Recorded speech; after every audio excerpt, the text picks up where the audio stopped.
Hey guys, we've got a new week ahead of us. I wanted to bring the programming and notes and kind of thoughts and expectations for the week right to you by taking a look at each individual day. I know with your PDF documents and the programming that's given to you, that's written in front of you, you can read it and interpret it the way that you'd like, but sometimes it's easier for me to just walk you through it too, and the things that I think about for our athletes and the intended stimuluses of each workout. So yeah, this is what we have for the week. We'll continue this trend. We might see a daily function to provided in the Facebook group, but for tomorrow, okay, we've got Monday. This is going to be the last week of that pressing complex we've been doing, where we add 1 rep to each movement that you have. So the strict press, the push press, and the push jerk. It becomes really high volume, which is why we're having it as a 1 rep max complex instead of sets, okay? So the weight will probably go down a little bit, but really we're accumulating a lot of volume. So that's the last week of that, which brings us into our workout tomorrow, which will feature a new movement, new for most of us in the affiliate, but we'll have video demonstration provided for that, so that you can have an A, B, and C to fall back on, because it does take a little bit more body awareness. And that's going to be that kettlebell clean and jerk for you guys, and it is double kettlebell. And I think you guys know when we expose you to 2 objects instead of 1, it becomes increasingly difficult to kind of execute the movement.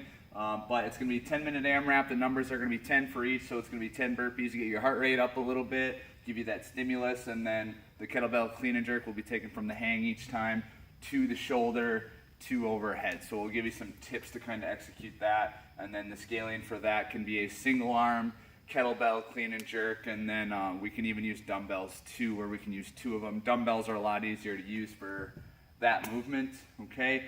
I don't have a time domain for this workout as far as the goal goes. Really just want you to keep moving, and as far as the weight selection that we choose, I want you guys to fight to get it done in 1 set, but hopefully no more than 2 sets is what we're going for. So that's Monday for you.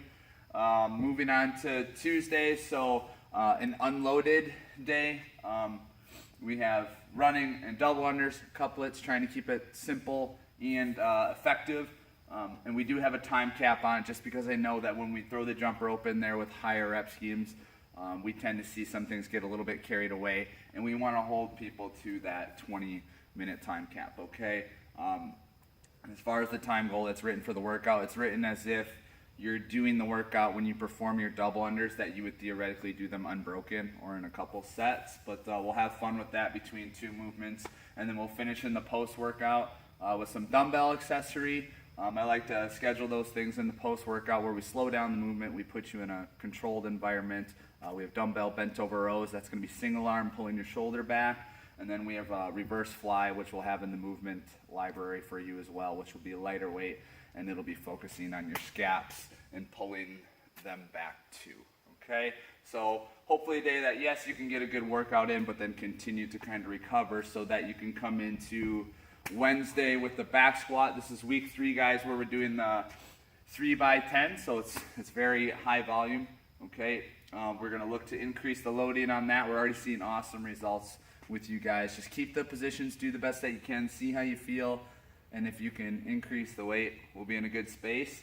And then a lot of times on these back squat days, because that's our primary focus, we'll have a single modality workout, something that's not really about the stimulus, but trying to get better at something, and that's going to be the handstand push-up. So Wednesday is our handstand push-up day. It is written as a 3-minute AMRAP of strict handstand push-up. We rest, and then we repeat 3 minutes, but now we go to kipping. So that will be a little bit higher demand for some of us. Scaling for that can be reducing the range of motion a little bit, just so we're getting that full motion. Otherwise, really, for something like that, it can just be seen as 3 minutes of handstand push-up skill practice. And finally, the progression to build strength is going to be a seated dumbbell press or a standing push press to overhead with dumbbells, which will simulate the kipping variation of that. Moving from there, there is a post-workout that day, so it will be a full class. But Thursday, we're going to continue with the Olympic weightlifting scheme that we've been doing. We've been biasing the snatch a little bit. We went hang position with 2 reps in week 1. We went hang position with 1 rep in week 2. Week 3, we're going to go to the floor, okay? Or I believe that it's week 3. It might be week 4 with this, okay? But we'll be taking the barbell from the floor on Thursday, okay? So it'll be from the floor to overhead. We'll use that 10-minute EMOM to work on consistency, okay? So we're trying not to miss.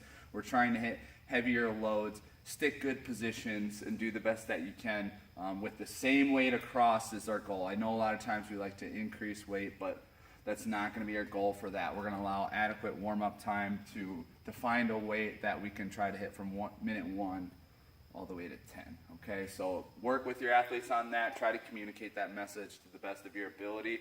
And then we'll finish with a fun partner workout. We should have enough time, and because our warm-up and what we're doing in the workout, it should really shorten the time to get prepped for this partner workout, where it will be a you go, I go format, calorie bike, okay? If you don't have bikes, you can get the rowers out. If you don't have rowers, we can run, all right? But it'll be you go, I go, where it'll be 12 calories for the guys, 10 for the gals, and then you finish with 12 dumbbell snatches. It's written at RX, there's 50-pound single-arm dumbbell snatches at 35. If you have 70s, you can write an L2 option and have that too, because the rep scheme is low enough, okay? So this will be kind of a fun day to get after it. Friday, Hero Workout Brenton, we do it once a year. It's entirely body weight movement, just kind of a pure grind.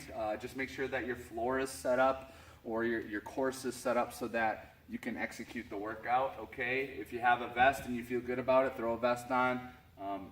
I believe in the PDF document I've provided a description of Brenton, who he is, and what happened to him and the details on that so you can communicate it to your groups, okay?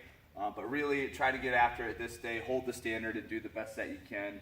That'll bring us into Saturday. If you have a class or you have an open gym or something, this is a high-skilled workout and it's long. This is, in my opinion, a really fun one and a way to push your members to try new skills, all right? Intensity is going to be down. It's 20 minutes of 4 ring muscle-ups, 4 squat cleans at a heavy loading, and then 16 calories or 14 calories for the gals in that one. And then if you're feeling up to it, there's a rope climb time trial, but you'll need a good break before that. So that's kind of what we're looking at for the week. You can look at the scaling notes, and again, I'll provide some video demonstrations for you, especially on some of the couple new movements. A couple notes that I had in here, and I wrote it in the programming, is just the extended warm-ups. There's a lot of different pieces that I put in there that you can kind of, yes, we want you to use, but you need to understand what you're dealing with for the hour, how many people you're working with, what you think is logistically feasible. And then we'll continue this weekly brief or daily brief, and do the best you can to adhering to the goals for the day. It's not always time goals or rep goals. It can be movement quality and things like that. Try to push your athletes in a direction that isn't always competition, okay? Yeah, that's your week ahead of you. Hopefully this helped you out, and we'll be in touch soon. Thanks, guys.